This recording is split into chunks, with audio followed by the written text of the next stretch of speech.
Jeff Chandler was one of the most recognizable faces of 1950s Hollywood. With his silver hair, deep voice, and striking features, he became a heartthrob and a respected actor, best known for playing Native American leaders like Cochise in Broken Arrow, for which he received an Academy Award nomination. But his life came to a tragic and mysterious end in 1961, a death that has long invited speculation, rumors, and controversy. Over the years, questions surrounding his untimely demise have persisted, questions not only about what killed him, but about who he really was behind the scenes. Now, with new information surfacing from once sealed medical records, studio correspondence, and the accounts of those close to him, the Jeff Chandler mystery appears to be finally solved. And what's been revealed isn't good. It's a troubling tale of medical malpractice, studio negligence, and a hidden personal struggle that Hollywood never wanted to confront. Chandler died on June 17, 1961, at just 42 years old. The official cause of death was complications from back surgery, specifically, a blood infection and subsequent organ failure.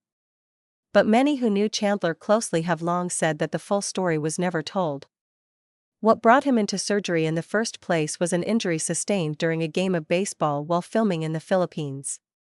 His back pain worsened rapidly, and after returning to Los Angeles, he was admitted to Cedars of Lebanon Hospital. According to the original reports, Chandler underwent what was supposed to be routine spinal surgery. However, things quickly went wrong. His condition deteriorated, and he required multiple follow-up operations in an attempt to fix internal bleeding and manage infections.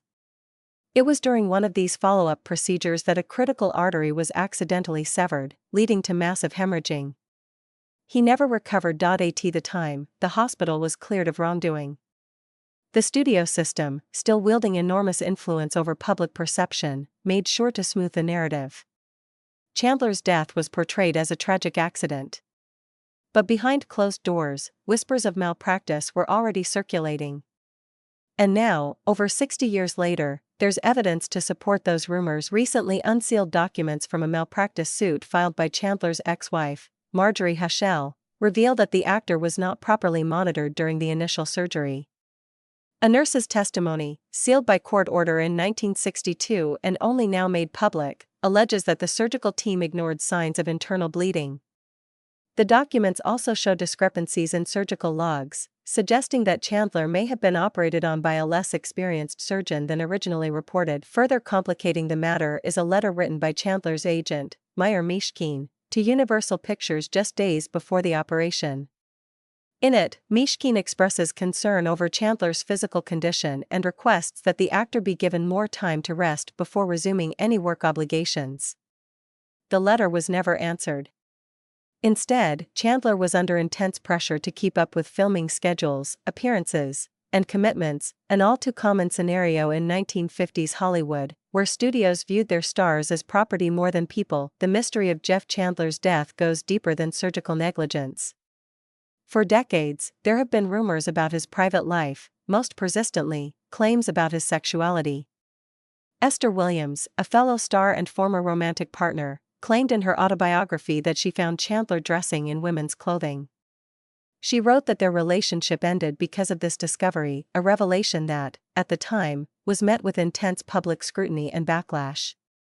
Supporters of Chandler dismissed it as an attempt to smear his reputation posthumously, while others saw it as a rare, candid insight into a man forced to live a double life in an unforgiving era. Whether true or not, these revelations, paired with new insights into how Chandler's medical treatment was handled, paint a picture of a man trapped by the conflicting pressures of fame, personal identity, and an unforgiving industry. Hollywood in the 1950s was a rigid, image-obsessed machine. Homosexuality or gender nonconformity, if exposed, could end a career instantly. Actors like Chandler had to maintain a flawless masculine image at all times. The pressure this created likely had lasting psychological effects. Some now wonder if Chandler's physical injuries and poor health weren't worsened by this emotional toll. Jeff Chandler was more than a tragic figure, he was a symbol of everything that was beautiful and brutal about the golden age of Hollywood. He was talented, beloved, and professionally successful, but he was also overworked, underprotected, and possibly forced to hide who he really was. The final answers to the mystery of his death have less to do with a single botched surgery and more to do with a culture that neglected the well-being of its stars in favor of profit and control. Now that the truth is out, there's a sense of justice, but it's bitter. Chandler's family never saw a meaningful apology. The medical professionals involved never faced major consequences. The studios never admitted their role in pushing him too far. What's left is a legacy clouded by what could have been. The Jeff Chandler mystery, now resolved, tells a cautionary tale of human cost hidden beneath the glitter of fame. And the truth, though long buried, is finally clear, and it's not good.